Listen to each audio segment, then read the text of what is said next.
Événements des derniers jours, chapitre 5.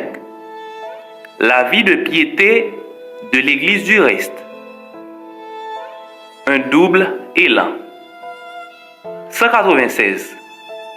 En nos temps, juste avant la deuxième venue du Christ sur les nuées des cieux, c'est une œuvre semblable à celle de Jean-Baptiste qui est à accomplir. Dieu appelle des hommes qui prépareront un peuple prêt à subsister au grand jour du Seigneur, afin de délivrer un message semblable à celui de Jean. Nous devons vivre une expérience spirituelle semblable à la sienne. C'est le même travail qui doit s'accomplir en nous. Nous devons contempler Dieu et, dans cette contemplation, perdre de vue notre moi. 197. La communion avec Dieu énoblira le caractère et la vie. Les hommes nous reconnaîtront, à l'instar des premiers disciples, comme ayant été avec Jésus. Cette expérience communiquera à l'ouvrier une puissance que rien d'autre ne peut donner. Il ne peut se permettre de se priver de ce pouvoir. Notre vie doit être marquée par un double élan, celui de la pensée et celui de l'action, celui de la prière silencieuse et celui du travail sérieux. 198. La prière et l'effort. L'effort et la prière. Voilà la grande affaire de votre vie. Vous devez prier comme si l'efficacité et la louange étaient dues entièrement à Dieu, et travailler comme si le devoir à s'accomplir n'incombait qu'à vous seul. 199. Nul n'est en sécurité, ni un jour, ni une heure, sans la prière. 200. Celui qui ne fait rien d'autre que de prier cessera bientôt de prier. Deuxième partie. Fermement enraciné en Christ. 201. La tempête approche. La tempête qui mettra à l'épreuve la foi de chaque individu, quelle qu'elle soit. Les croyants doivent maintenant être fermement enracinés en Christ, où ils se laisseront égarer et perdront de vue le bon chemin. 202. Il serait bon pour nous de consacrer chaque jour une heure de réflexion à la contemplation de la vie du Christ. Nous devrions l'étudier point par point, systématiquement, et en saisir chaque scène par l'imagination, et tout particulièrement les dernières. 203. La seule protection contre le mal, c'est la présence du Christ dans le cœur par la foi dans sa justice. À moins que la relation avec Dieu ne soit pour nous une réalité vitale, nous ne pourrons jamais résister aux conséquences profanes de l'amour-propre, de la faiblesse de caractère et de la tentation. L'abandon de nombreuses mauvaises habitudes nous prépare à repousser Satan. Mais sans une relation vitale avec Dieu, par l'abandon complet à lui, à chaque instant, nous serons vaincus.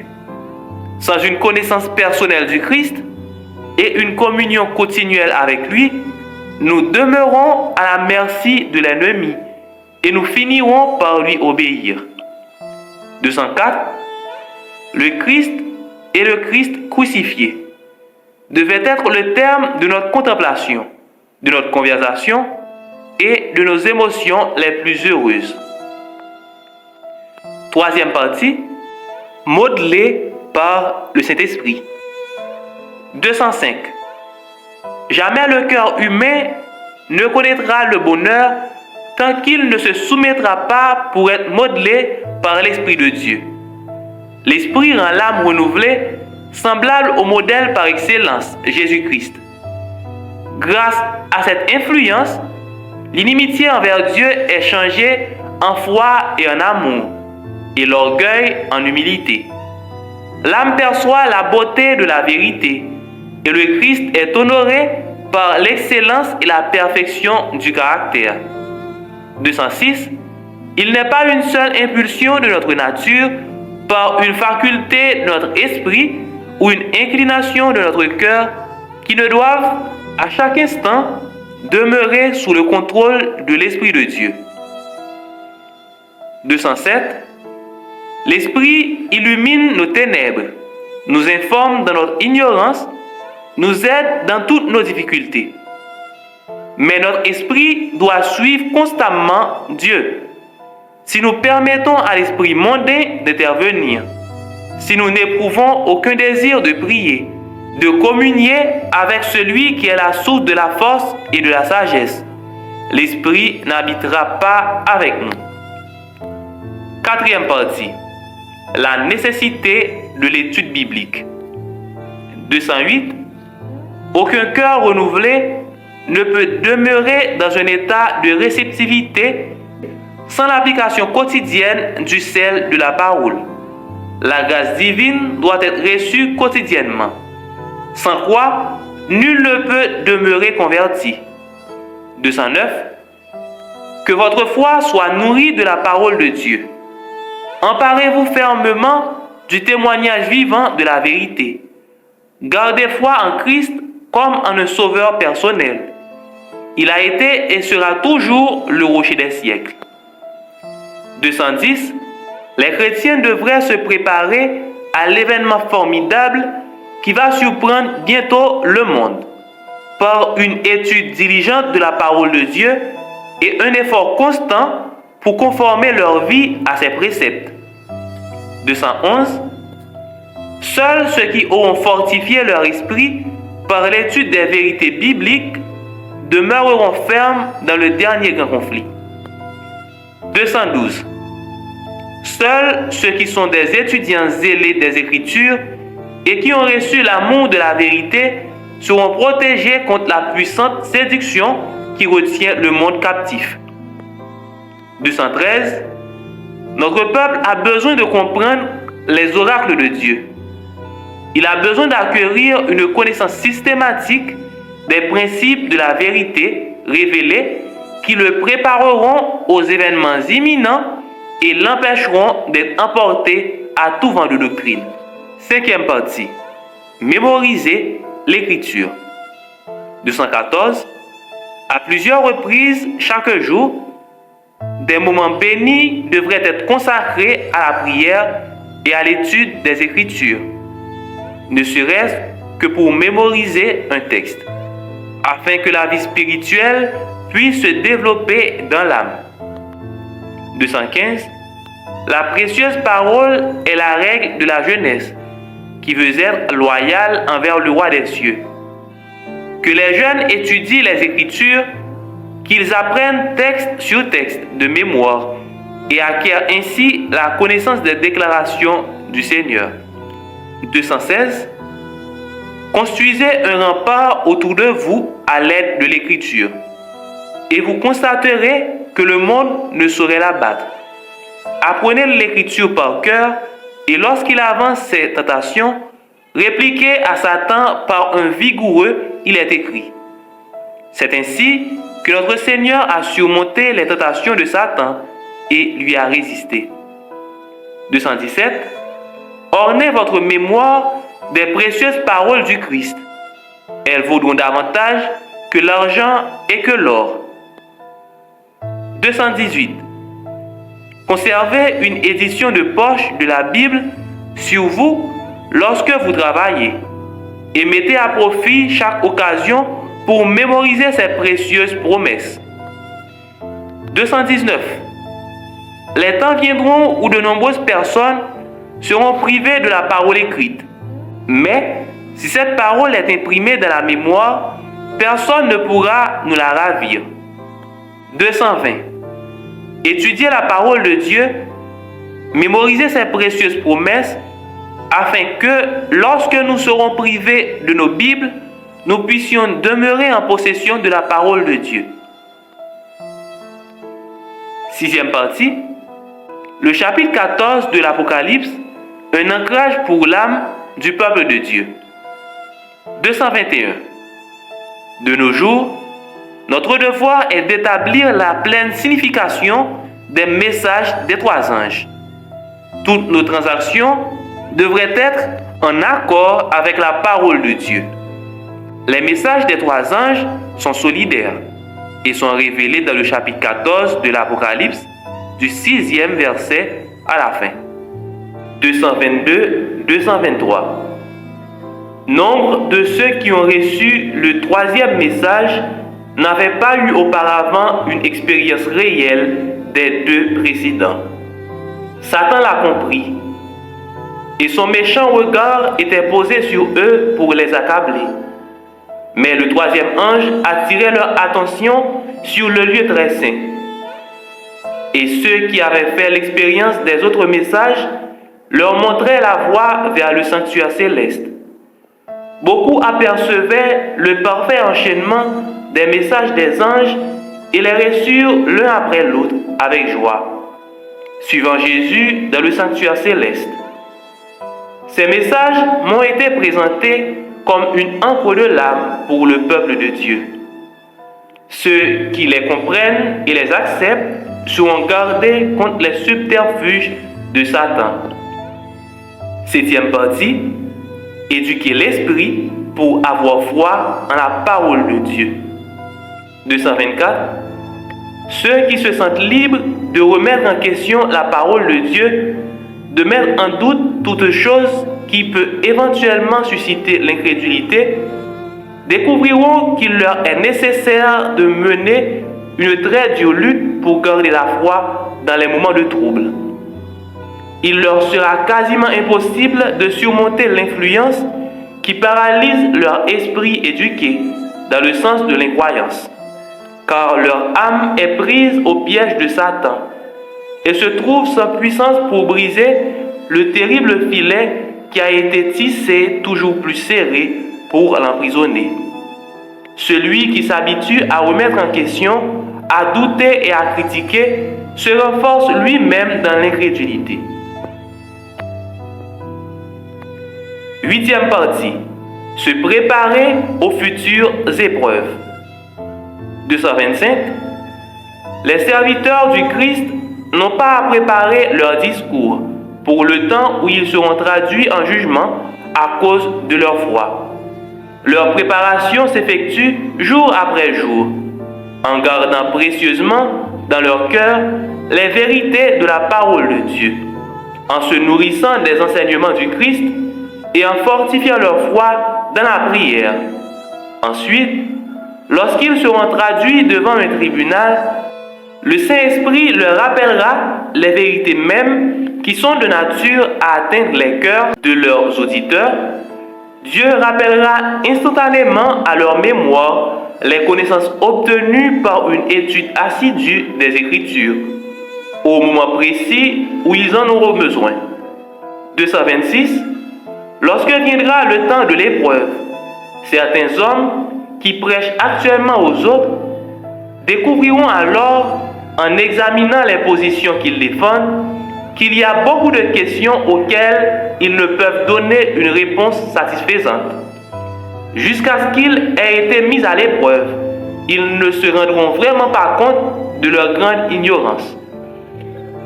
Et il y en a beaucoup dans l'Église qui pensent tout naturellement comprendre ce qu'ils croient. Mais, jusqu'à ce que s'élève la controverse, ils sont ignorants de leur propre faiblesse. Lorsqu'ils seront séparés de leurs coreligionnaires et contraints à se défendre seuls et à expliquer par eux-mêmes leur foi, ils auront la surprise de constater combien leurs idées sont confuses au sujet de ce qu'ils avaient accepté comme une vérité. Neuvième partie. 227. Notre capacité à rendre raison de notre foi est un louable accomplissement. Mais si la vérité ne descend pas plus profondément en nous, l'âme ne sera jamais sauvée. Le cœur doit être purifié de toute impureté morale. 228. bien peu comprennent qu'il faut exercer un contrôle sur nos pensées et notre imagination. Il est difficile de garder un esprit indiscipliné, fixé sur des sujets dignes d'intérêt. Mais si les pensées ne sont pas convenablement maîtrisées, la religion ne peut pas s'épanouir dans l'âme. L'esprit doit être occupé par les choses sacrées et éternelles, où il chérira des pensées frivoles et superficielles.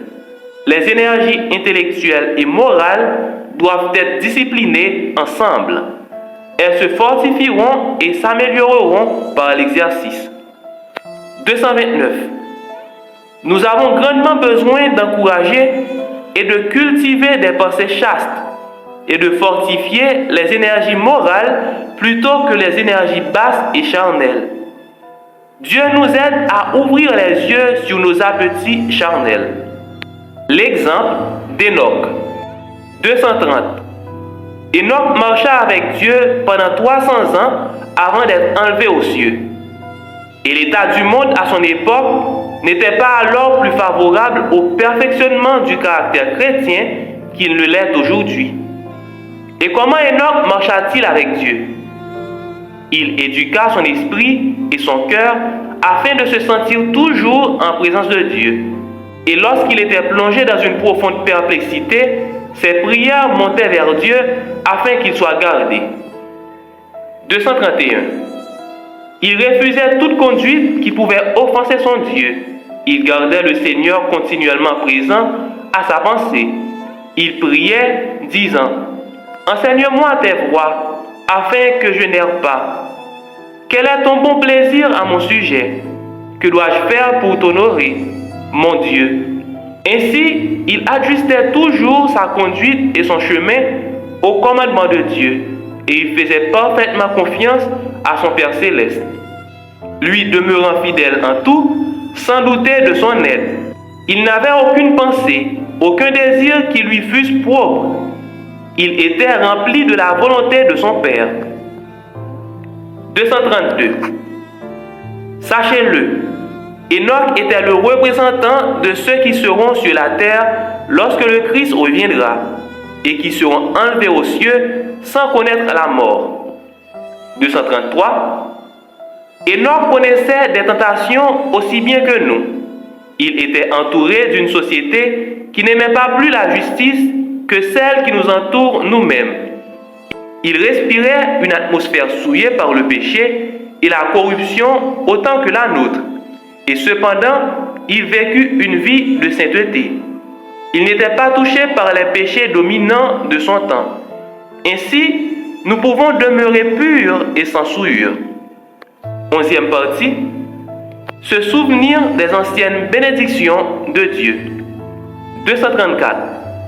En nous remémorant notre histoire, ayant parcouru toutes les étapes de notre progression vers notre état actuel, je puis dire: loué soit le Seigneur. Lorsque je constate tout ce que le Seigneur a accompli, je suis rempli d'étonnement et de confiance dans le Christ, notre chef. Nous n'avons rien à craindre de l'avenir, si ce n'est d'oublier la façon dont le Seigneur nous a conduits et ses enseignements du passé. 12e partie. Un temps de sérieuse réflexion. 235. S'il y eut jamais une époque où chacun de ceux qui craignent Dieu est appelé à mener une sérieuse réflexion, c'est bien maintenant, alors que la piété personnelle est essentielle. On devrait se demander: que suis-je et quelle est ma tâche et ma mission en ce temps particulier? Avec qui suis-je en train d'œuvrer? Avec le Christ ou avec l'ennemi? Que chaque âme s'humilie devant Dieu, car aujourd'hui, nous vivons certainement le grand jour des expiations. En ce moment même, les cas de plusieurs sont examinés devant Dieu, car ils ne resteront que peu de temps dans leur tombe. En ce jour, votre garantie véritable, ce n'est pas votre profession de foi, mais la nature de vos affections. Le temple de l'âme est-il purifié de ses souillures? Mes péchés ont-ils été confessés? Et est-ce que je m'en suis repenti devant Dieu afin qu'il puisse être effacé? Est-ce que je porte un jugement sérieux sur moi-même? Suis-je prêt à n'importe quel sacrifice et à tous les sacrifices pour l'excellence de la connaissance de Jésus-Christ? Ai-je conscience en permanence du fait que je ne m'appartiens pas, mais que je suis la propriété du Seigneur, que mon service appartient à Dieu qui me possède entièrement? 236. Nous devrions nous demander pourquoi vivons-nous et travaillons-nous, et qu'en résultera-t-il au bout du compte? 13e partie. Vivre avec la pensée du jour du jugement. 237. Je me demande, en voyant les habitants de nos villes se hâter dans tous les sens vers leurs affaires, s'ils n'ont jamais pensé à l'imminence du jour de Dieu. Chacun de nous devait vivre avec la pensée du grand jour qui est prêt à fondre sur nous. 238. Nous ne pouvons nous permettre de vivre sans nous soucier du jour du jugement, car bien qu'il ait été longtemps retardé, il est maintenant imminent. Il est à la porte et s'approche en toute hâte. Là, trompette de l'archange fera bientôt sursauter les vivants et éveillera les morts. 14e partie. Prêt pour le retour du Christ. 239. Si nous ne trouvons maintenant aucun plaisir dans la contemplation des choses célestes, si nous ne trouvons aucun intérêt à rechercher la connaissance de Dieu, aucune joie à contempler le caractère du Christ, si sa sainteté ne nous attire pas, alors nous pouvons être sûrs que notre espérance placée dans les cieux est vaine. La parfaite conformité à la volonté de Dieu est le grand objectif que le chrétien doit garder présent à l'esprit. Il aimera parler de Dieu, de Jésus, de la maison de félicité et de pureté que le Christ a préparée pour ceux qui l'aiment. L'apôtre évoquait la contemplation de ces thèmes lorsque l'âme fait son bonheur des assurances bénies que Dieu donne, en parlant de ceux qui ont goûté les puissances du siècle à venir. 240. Si vous êtes en accord avec Dieu aujourd'hui, vous seriez prêts si le Christ revenait aujourd'hui. Amen.